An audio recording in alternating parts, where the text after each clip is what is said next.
Last night the phone rang. It was my son's number. His voice came through sharp and cold. He said he was getting married in the morning. He said the house and the 9 million his father left me were already signed over to him. He ended with one word, bye. I sat there in the dark holding the phone. It felt like my whole life had been sold off without a sound. But what he didn't know was that he had overlooked one small detail. That mistake would change everything. It was close to midnight when the call came. I was in the kitchen folding a dish towel when I heard the buzz on the counter. I didn't hurry. Calls that late rarely brought good news. And I already carried that heavy pressure in my chest, the kind that builds slowly over months until it finally speaks. It was Brendan. His tone was flat, without warmth. No hello, no pause. I'm getting married tomorrow, he said. Your car and the house are signed over. I handled everything. Don't make this harder than it needs to be. Then nothing. No click. No goodbye. Just silence. I stared at the dark screen. Then I looked at the windows.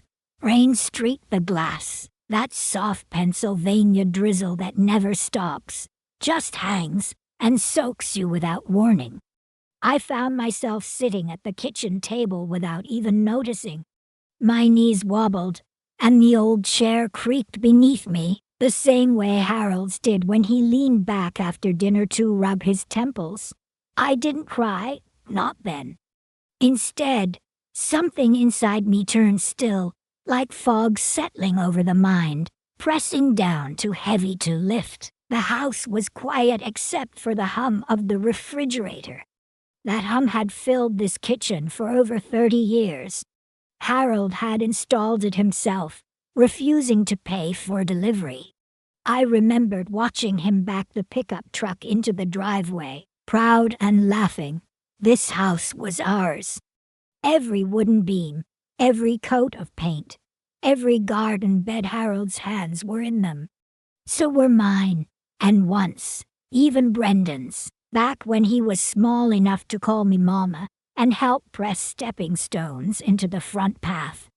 Now he called once, in the dark, to say goodbye, like I was nothing but a burden to be shaken off before he said I do. I sat at that table for hours, tracing the grain of the wood with my fingertips, hoping the lines might lead me back to some piece of myself I'd lost. He said he'd handled the paperwork, said the house was his now, but I couldn't recall ever signing anything that would give him that kind of control. Still, in the past few months, he had brought me documents, small things, he said. Just routine, Mom, some of Dad's accounts, a little refinancing, and I had signed them, not all at once, but gradually.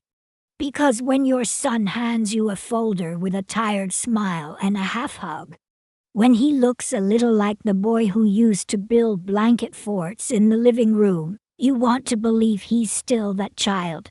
You want to trust. But now I saw something colder behind it all. Brendan hadn't stumbled into greed. He had planned it. And the worst part wasn't the money. It was the fact that he didn't even want me at the wedding. He hadn't said I couldn't come. He just didn't say I should. There was no place for me. Not in his new life. Not in that call. Not even in memory. The sound of rain against the windows kept me grounded. I listened to it like a ticking clock, each drop marking another beat of hurt. Are you still listening?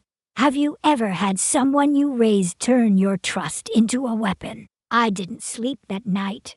I just sat in the dark with that silence, holding it like a cracked vase I couldn't bring myself to set down. By morning, the rain had stopped, but the weight in my chest hadn't. I made coffee the way Harold always liked it, 2 scoops, poured slow, no sugar. I drank it black now. There was something honest in the bitterness. The wedding was probably starting somewhere. in some rented hall with neat rows of chairs. Brendan might be wearing navy. He always hated tuxedos. His bride, the one whose name I never quite remembered, would be glowing in white. I sat by the kitchen window and stared at the dogwood tree Harold planted when Brendan was born. It used to bloom brighter. Now it looked tired, like it needed pruning. Or maybe it missed the hum of Harold's saw the way I missed his voice reading the morning paper. Around 10, Evelyn showed up with a basket of cinnamon bread. She didn't knock anymore. She just came in like family does. I tried to smile, but something inside me cracked open. She placed the basket on the counter without a word, then sat across from me, her eyes searching my face like she was trying to find a bruise that didn't show. Then she asked gently, "Heard from Brendan lately?" I nodded. Once ... She leaned forward, not out of nosiness, just care. "He called," I said, "told me he's getting married, told me the house and car aren't mine anymore. And then he said nothing else." Evelyn blinked slow, like someone trying to steady herself. Then she sat back, like her spine had forgotten how to hold her up. We sat in silence, the clock ticking louder than it should. Then she asked about the visits in spring, how Brendan kept stopping by, bringing coffee, dropping off folders when I had the flu, how he smiled too big when I signed those papers he called routine. I told her I didn't remember anything suspicious, just pages long, typed pages. I didn't read them. I trusted him.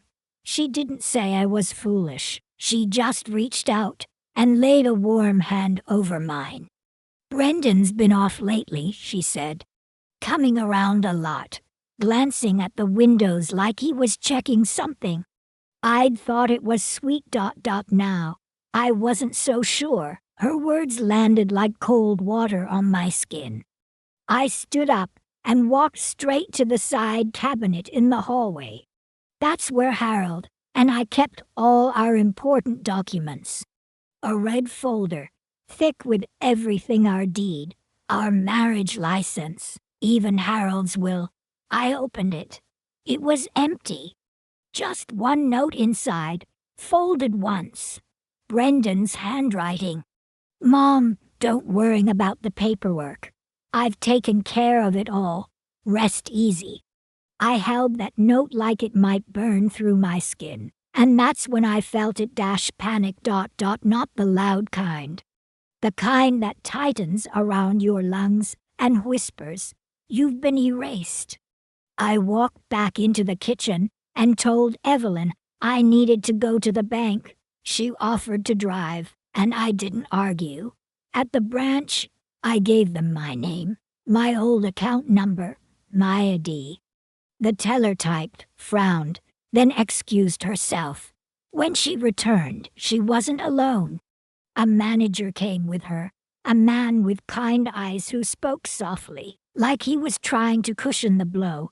He told me the account had been transferred, that there was no joint authority in place, that my name had been marked inactive.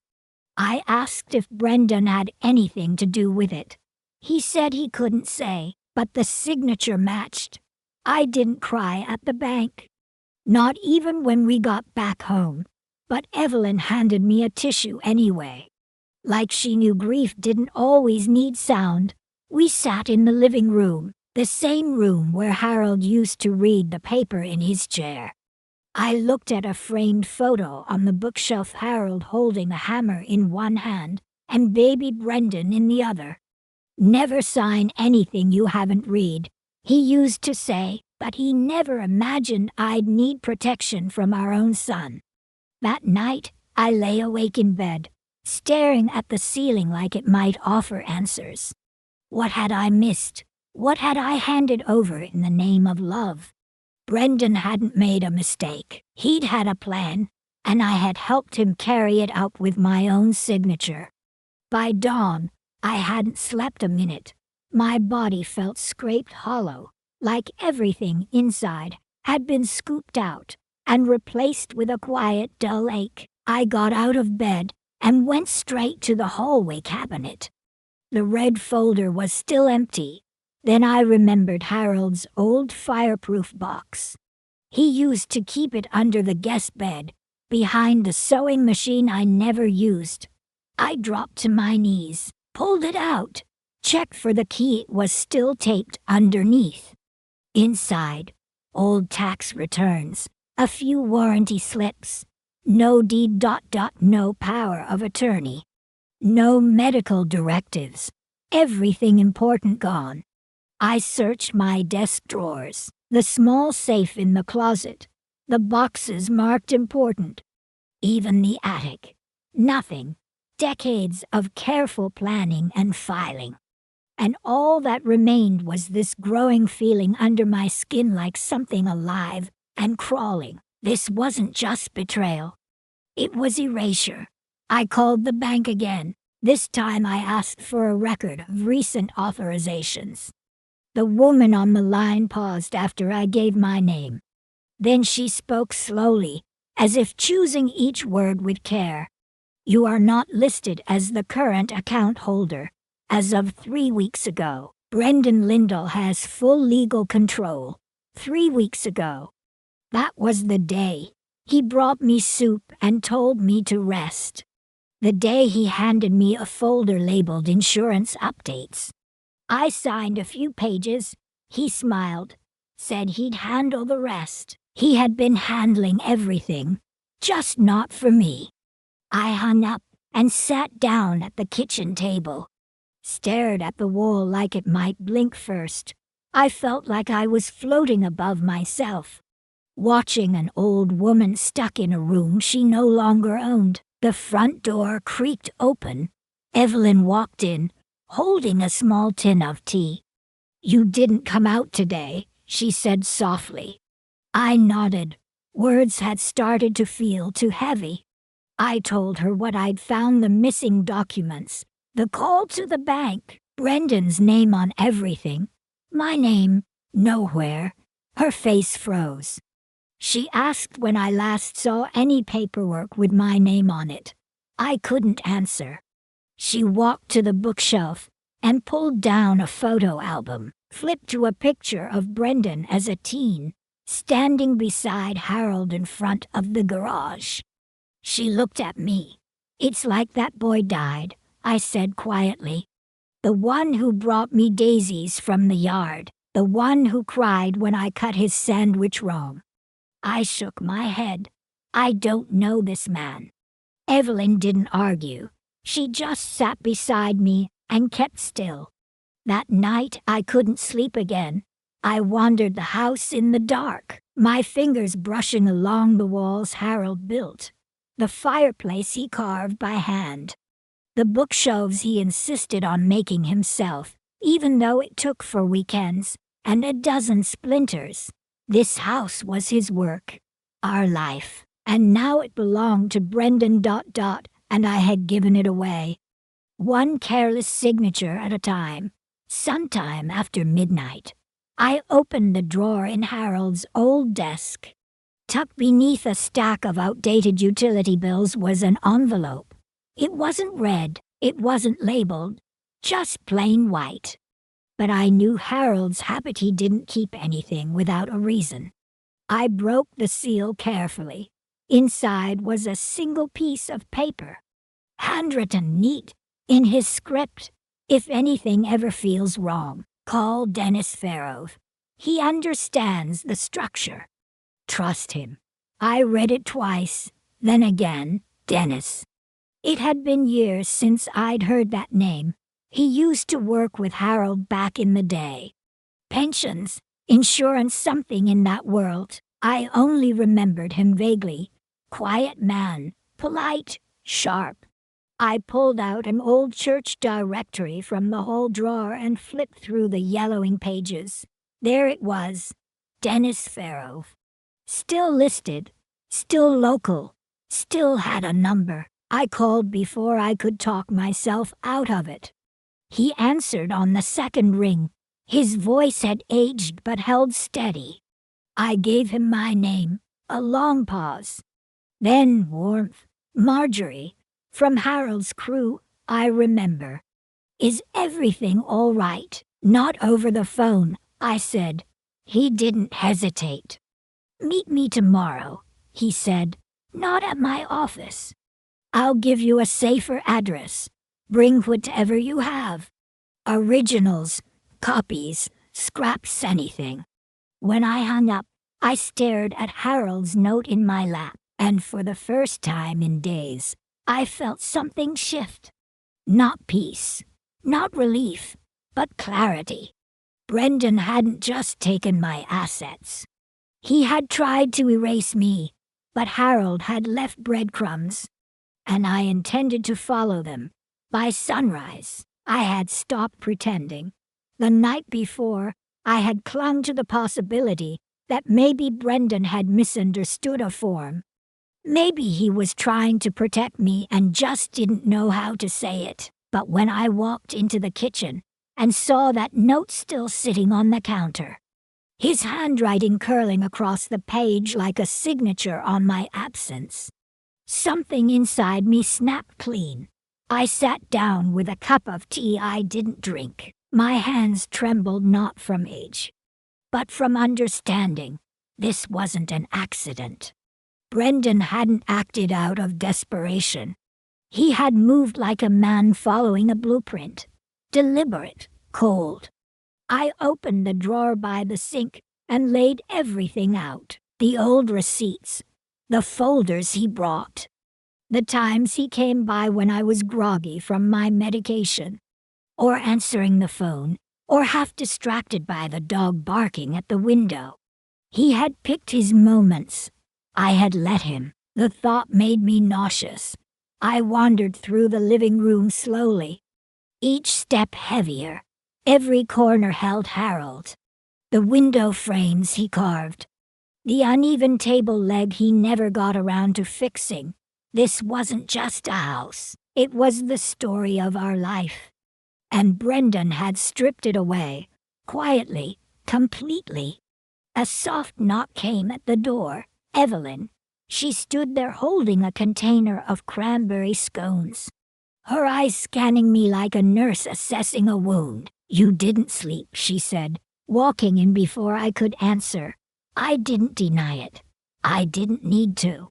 She followed me to the kitchen, set the container down, didn't press me, just sat and waited. That was one of the things I'd always loved about her.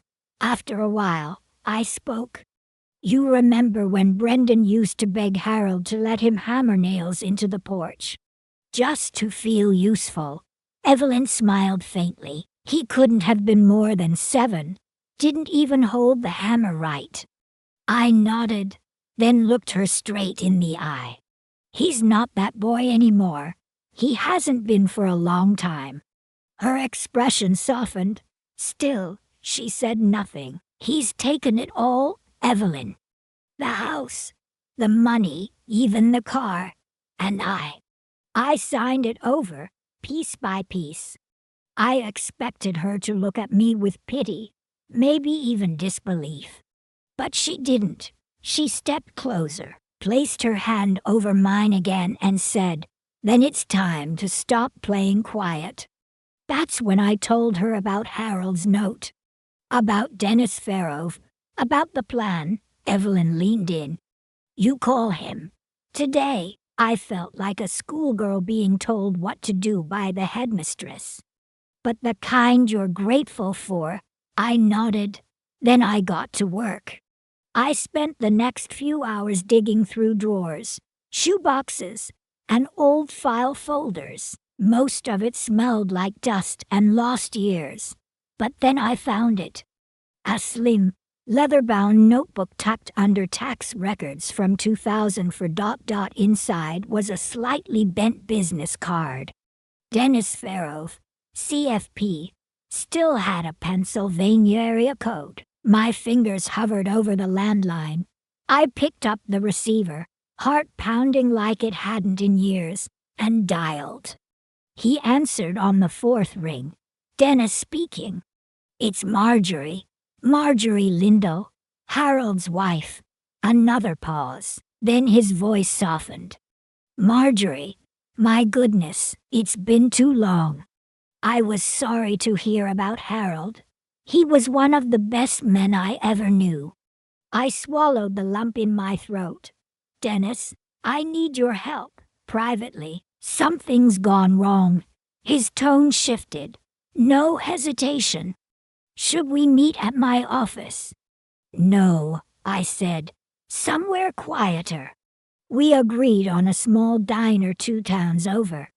Off the highway, neutral ground. He told me to bring everything: notes, letters, any document I still had, even fragments.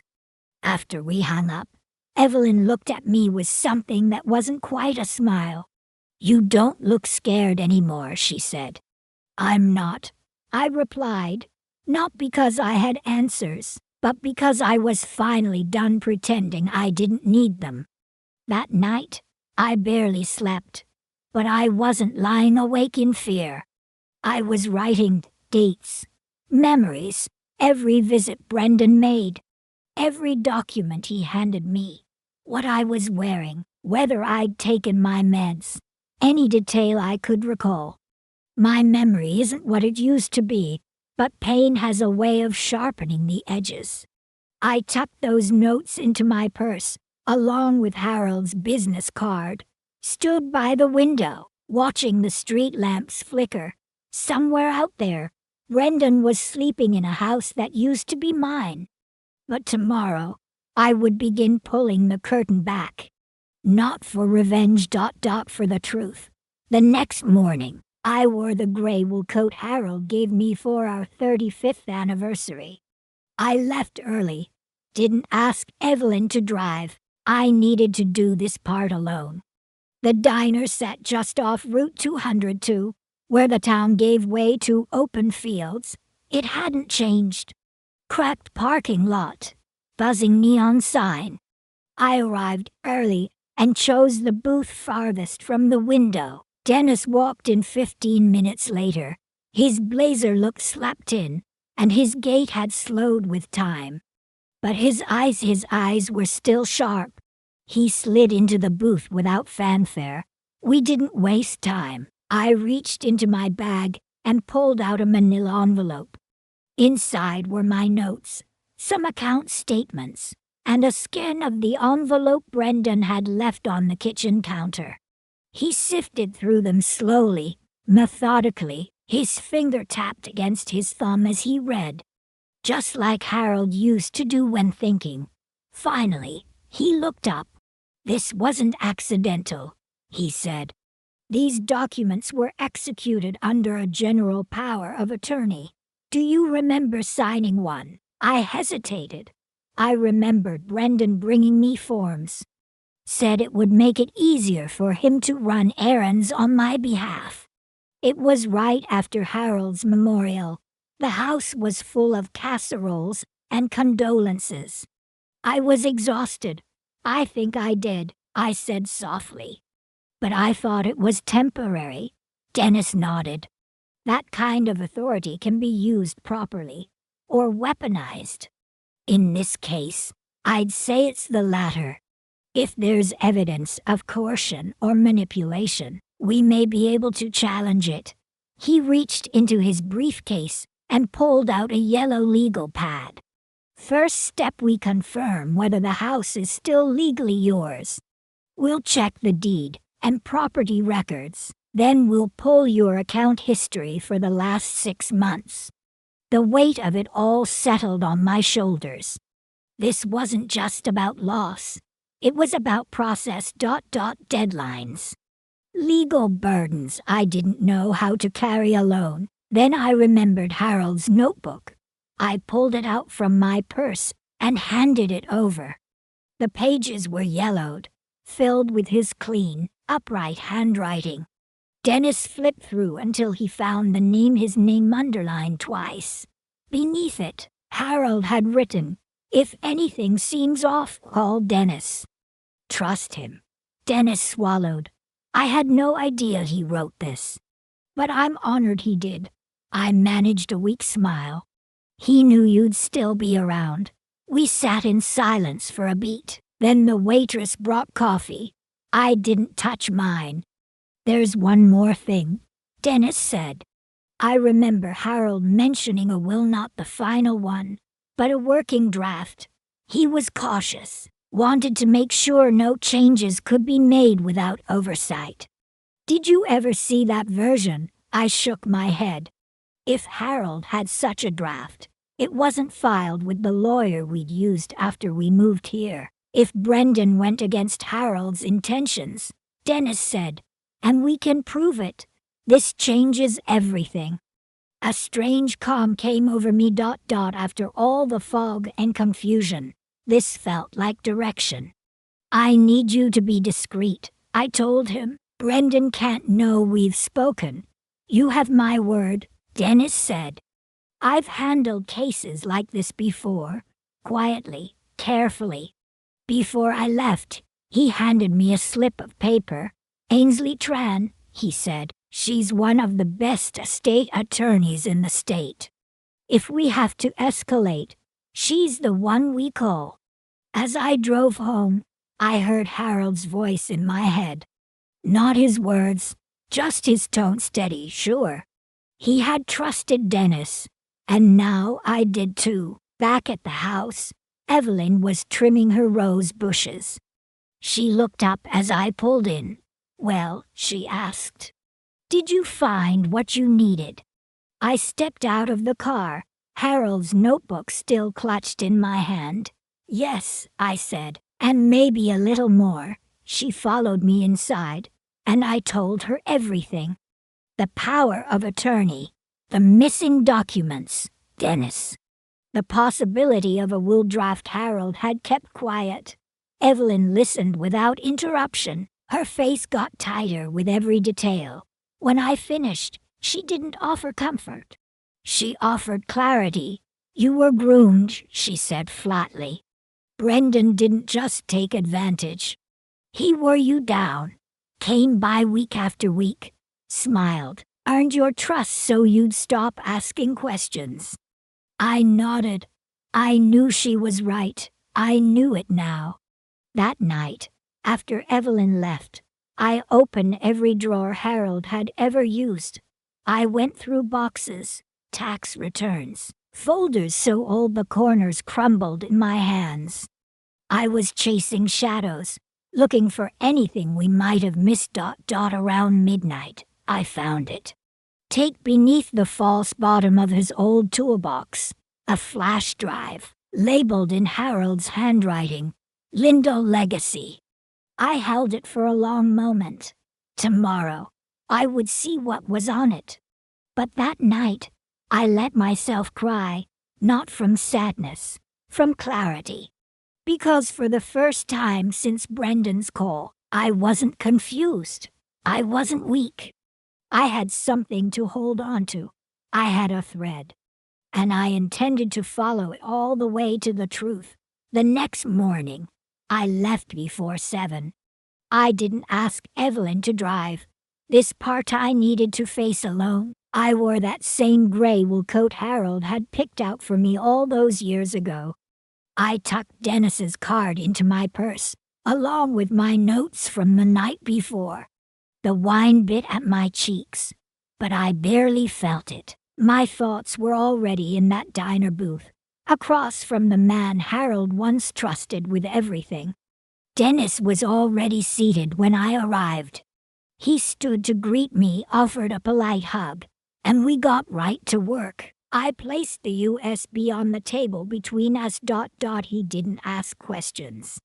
He plugged it into his laptop and opened the folders one by one. There were 3. Lindell Legacy, Legal Review, and Final Letter. He started with the first. Inside were scanned copies of Harold's original will drafts, dated and annotated. Harold had updated them multiple times over the years. But in every version, I was the primary executor. Every asset was to stay in my name unless I chose otherwise. Harold had made it airtight. Next came the legal review folder. Emails.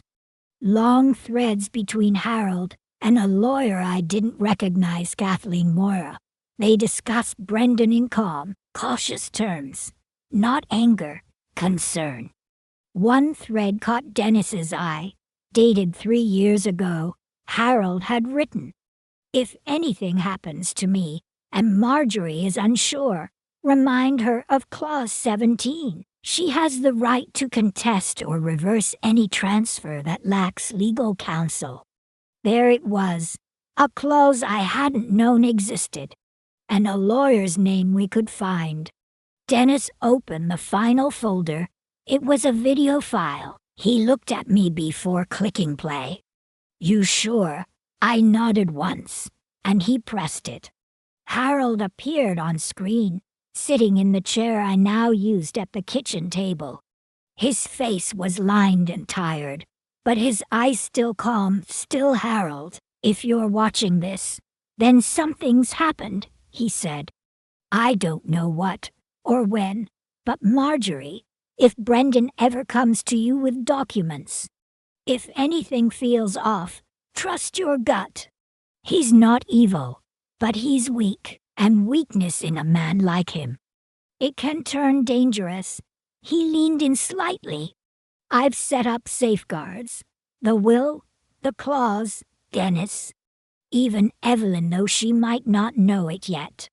You've always been stronger than you think. Don't let anyone tear this down in my name." The video ended. I couldn't speak. I just sat there, letting the silence wrap around me like a coat I hadn't known I needed. Harold hadn't doubted Brendan. He had trusted me back home. I didn't tell Evelyn right away. I needed space to think, to breathe, to absorb what I'd just seen. That evening, I called Dennis. "I have something," I told him. "A USB. It has everything. The drafts, the clause, even the video." His voice changed instantly. "That's a game changer. Bring it first thing tomorrow. Don't let it out of your sight." "I won't," I said, and I meant it. I barely slept that night. But it wasn't exhaustion that kept me up. It was focus. Something had clicked into place. At Dennis's office the next morning, the air smelled like old books and fresh printer paper. Annesley Tran was already there, younger than I expected, flipping through a stack of notes like she'd been up since dawn. She didn't waste time. She reviewed the USB contents while Dennis walked me through the plan. After 20 minutes, Annesley looked up. "This clause 17, it's enforceable," she said. "Especially paired with the video. That gives us more than just a case. It gives us control." She went on. "If Brendan had filed a will that contradicted Harold's intentions, and if Corey, the college friend turned lawyer, had helped draft fraudulent documents, then this wasn't just civil. It could turn criminal." Dennis's voice stayed calm, but I could feel the momentum building. "We're going to freeze everything," he said. "Accounts, property titles, vehicles, all of it." They outlined the next steps like a battle plan. An emergency motion filed with the probate court. A notice sent to Corey's firm. The original will draft submitted under seal. The video marked as supplemental evidence. The USB, they said, was the linchpin. I listened, every word. And when Annesley placed a new stack of papers in front of me, revocation documents, affidavits, declarations, I signed them with a steady hand. "You're revoking the power of attorney," she said. "You're asserting your legal right to reverse any decision made without informed consent." Dennis looked over at her. "Get these to Corey's office." Quietly, Annesley nodded. "I have a courier. He'll deliver it directly to Corey's assistant with a cover letter." Dennis pointed to another folder. "We're also filing an affidavit with the banks. Harold noted a fraud clause. They'll have to freeze the accounts under internal protocol while we investigate. It was all so clinical, so fast, but under all the legal terms. I heard something else. I was getting my voice back. By noon, the courier was already en route. Dennis and Annesley were on a conference call with the court clerk in Harrisburg. I stepped outside for a few minutes and leaned against the brick wall, looking up at the gray sky. The air was still, no rain, just quiet. I hadn't spoken to Brendan since that night he called and told me goodbye, and I didn't plan to, not yet. Not until the truth had a name, a seal, and a signature that wasn't mine forged in ink. That afternoon, we got confirmation. The bank had placed a temporary hold on all household accounts tied to the Lindell name. The title office had flagged the deed transfer. Everything was in motion. Annesley didn't smile. She just nodded. "This is good," she said. "Now comes the careful part." "No announcements," Dennis added. "No press. Let Brendan think everything's quiet. Let him relax. That's when people make mistakes," she said. "And mistakes leave trails." At home, Evelyn was already waiting on my porch, a blanket draped over her shoulders like armor. She stood when I pulled in, her expression unreadable. "You look different," she said. "I feel different," I told her. Inside, I told her everything. About the USB, about Harold's video, about the emergency freeze. She didn't interrupt once. When I finished, she exhaled slow and said, "He always looked out for you, didn't he?" "He did," I said. "And now you are too." She didn't stay long, just enough for a half cup of tea and a few minutes of silence. She didn't need words, she understood. Later that night, I pulled out a fresh notepad. Started listing names, people Harold had trusted. Neighbors, old colleagues, anyone Brendan might have spoken to behind my back. I wasn't just looking for loose ends. I was building a timeline, a map. I wasn't going to miss anything again. By the next morning, Annesley sent word. Corey's office had acknowledged receipt of the legal notice. No comments, no denials, just silence. "That's a good sign," she said. "It means we rattled them." Then she told me something else. Brendan is hosting a post-wedding celebration this weekend. Big one. Press will be there. Local media's already calling it a profile piece on emerging family leadership. Dennis leaned forward. "So we use it." They outlined the plan with surgical precision. A public filing, timed to hit just as the event begins. A process server delivering the injunction in person, right into Brendan's hands. No press leaks until after it's served. No theatrics, just impact. The next few days moved quickly. I signed affidavits, verified copies, made formal declarations. My hands no longer shook. My voice no longer wavered. The day before the party, Annesley came by herself. She handed me the official printout of the injunction, signed, sealed. "This goes into motion tomorrow morning," she said. "Are you ready?" I looked her in the eye. I've never been more ready. That night, I sat in Harold's chair with the USB in my lap. The house was quiet. Not tense quiet. Settled quiet. I pictured Brendan's face when the envelope would land in his hands. Not out of spite, but because for once, he would have to look truth in the eye, and I wouldn't be in the shadows anymore. Saturday morning arrived cold and sharp. I stood by the window with a mug of black tea, watching the wind sweep the last of the amber leaves across the sidewalk. Brendan's celebration was scheduled for noon. River Hall, catering, cameramen, press. Everything staged for the perfect public image. A clean-cut success story in an expensive suit. The dutiful son who built his empire from family values. I didn't plan to attend. That wasn't the point. At 10:30, I received a single text from Annesley. One word. Moving. I turned off my phone. Tucked the printed injunction into the drawer beside Harold's old ledger. Put on the gray wool jacket. No makeup. No jewelry. Just a woman who had been erased. Now standing firm in her own home. Across town, guests were arriving. Luxury cars lined the parking lot. Photographers gathered near the entrance. The music started. Brendan adjusted his tie in the mirror. Everything was going according to plan, until it wasn't. At 11:45, a county process server stepped out of a silver sedan. Walked through the front doors holding a manila envelope. State probate seal clearly stamped across the front. Inside, Brendan was making small talk. The violinist was warming up. A waiter passed with glasses of Prosecco. Then a staffer whispered in Brendan's ear. He turned, confused, saw the man holding the envelope.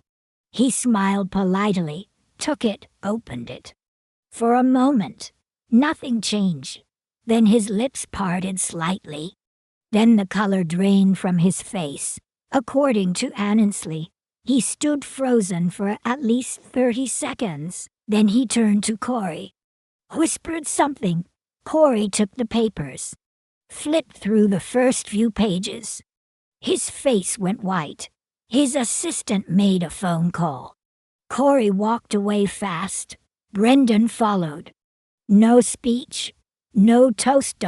No photo op. No farewell. Just retreat. Fast and quiet. I didn't need to be there to see it.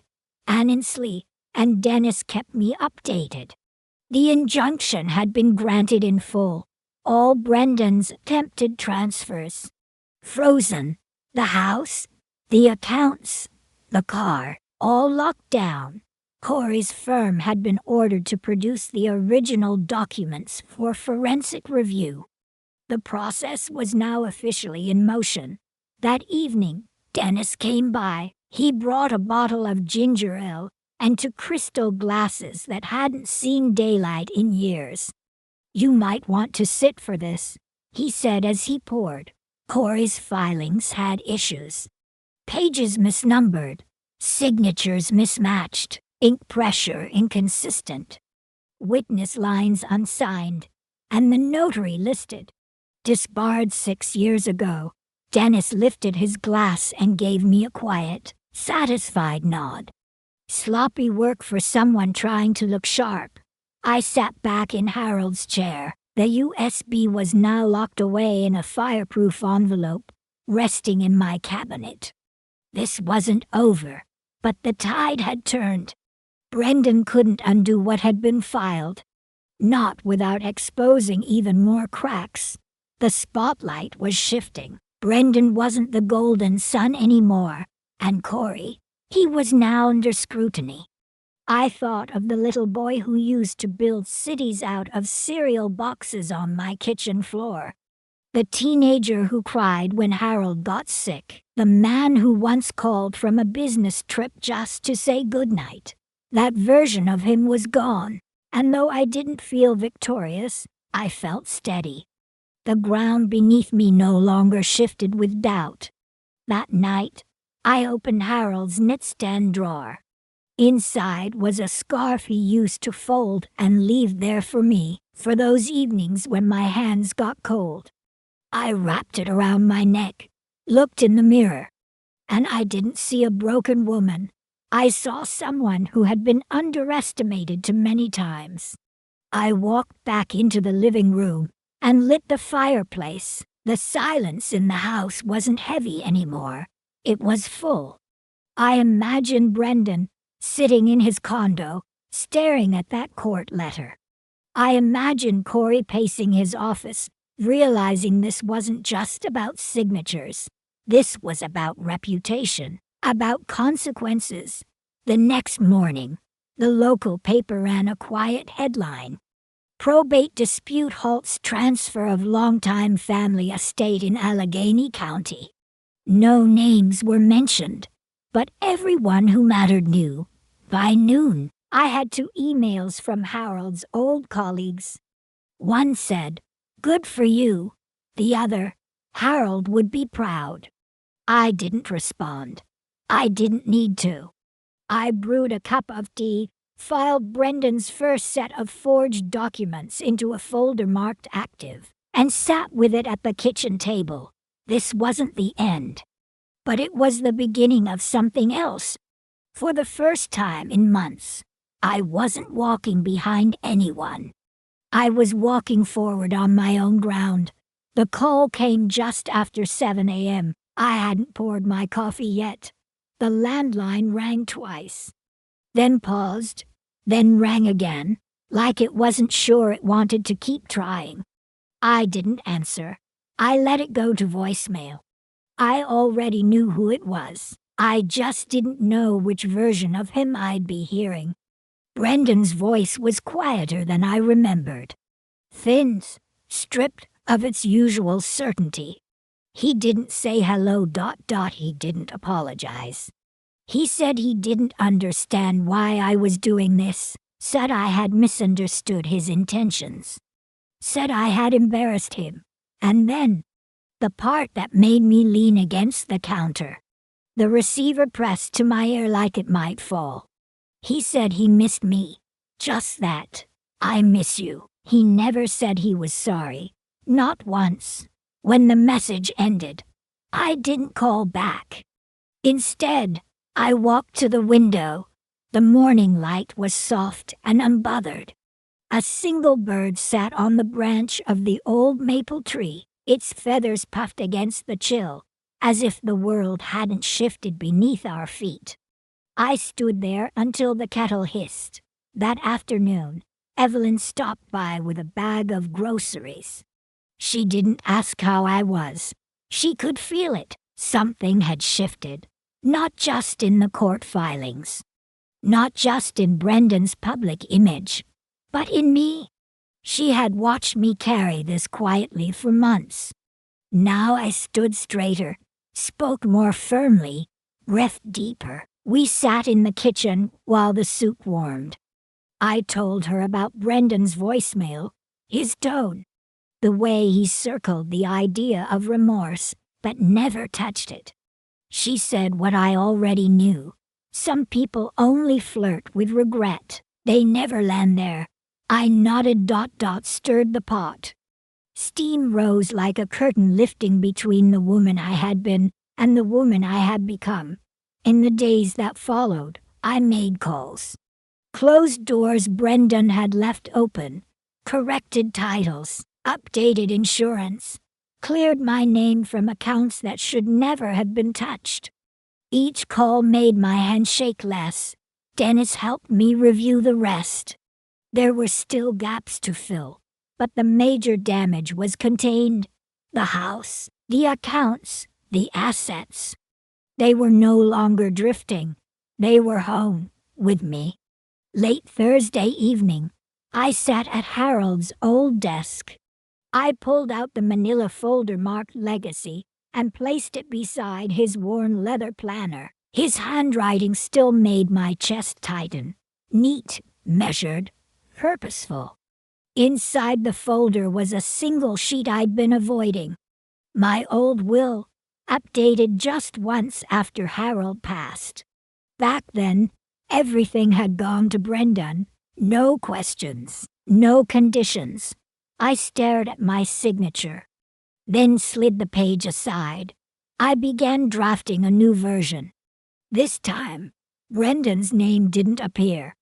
Instead, I listed a nonprofit Dennis had told me about, a vocational training program for women over 60. Welding, auto maintenance, coding, electrical trades. The kind of work Harold always said everyone should know. No matter their age or background, I included a clause for a scholarship in Harold's name. The Harold Lindell Women in Trades Initiative. I smiled as I wrote it. Harold would have rolled his eyes at the formality, but deep down, he would have been proud. I named Evelyn as the point of contact.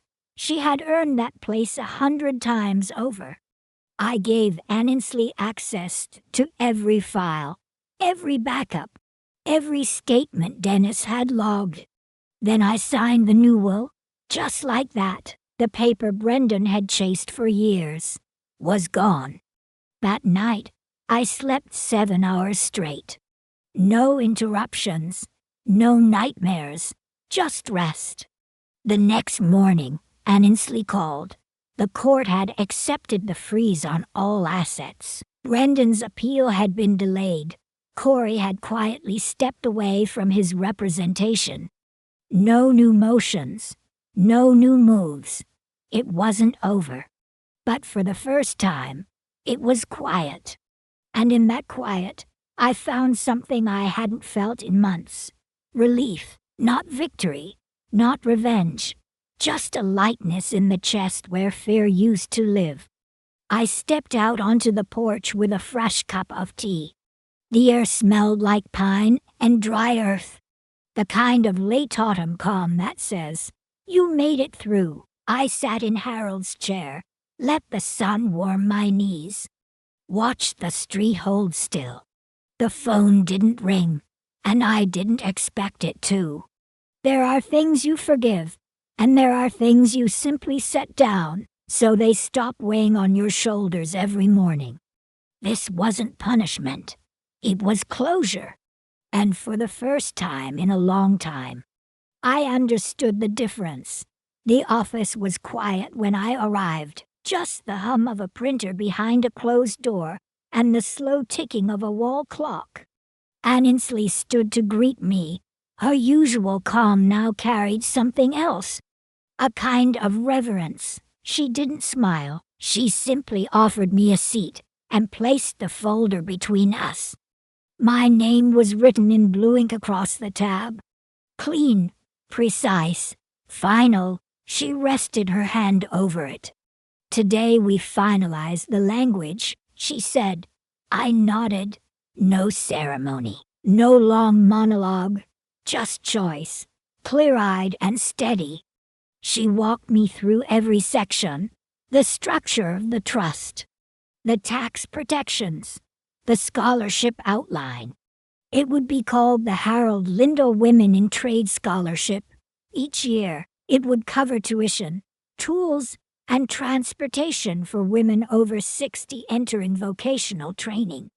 No essays, no proof of hardship, just proof of commitment.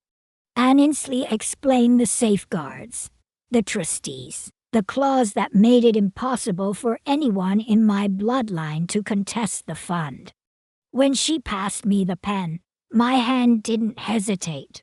I signed, and just like that, the past gave way to something new, not out of bitterness, but out of purpose. She clipped the documents into a binder, crossed the room, and placed it into a fireproof cabinet. "That's it," she said. It didn't feel like the end. It felt like a beginning. Later that week, I stood in the back row of a small conference hall in Harrisburg. Annesley was at the podium. I had asked her to speak for me. I didn't need a microphone to feel heard. She spoke with clarity and grace, not about loss, but about legacy, not about betrayal, but about rebuilding. She said the fund honored a man who believed in self-sufficiency, and a woman who chose to rise when she had every reason to retreat. The room fell quiet when she named the scholarship, then applause slow, sincere filled the space. I stayed until the last paper cup was tossed and the chairs were folded. As I pulled on my coat, a woman approached me. Silver hair, calloused hands, She introduced herself quietly. She had taken a welding course at 48. She had dreamed of returning, but the cost kept her away. She didn't ask for anything. She just wanted to say thank you. I met her eyes. This isn't a gift, I told her. It's a hand on your back, steadying you for the next step. That night, I placed the conference program beside Harold's photo on the mantel. His eyes in the picture were soft. I imagined him in that old flannel shirt, giving one small nod. No words needed. Brendan hadn't called since the voicemail. No letter, no visit. But a few days later, I found an email. No subject line, just his name in the sender field. I clicked it open. It was one sentence. So this is how it ends then. You don't even answer. I stared at it for a long time. My hand hovered over the keyboard, but no words came. There was nothing left to explain, nothing I owed. I printed the email, folded it once, and slid it into the back of Harold's old ledger. That's where I kept the pages that taught me what silence can reveal. Then I closed the book. That night, I went to bed early, not to escape, but to rest. There were no footsteps of betrayal, no whispers behind closed doors. Just the sound of the wind beyond the glass, and my breath steady in the dark. I no longer lived as the gatekeeper of a house someone else tried to claim. This was my home, and I chose who walked through the door. If this story reminded you of a moment when you had to reclaim your peace, your voice, or your worth, know that you're not alone. There are many Marjories among us. Quiet, steady, strong, and we're finally choosing peace over proximity.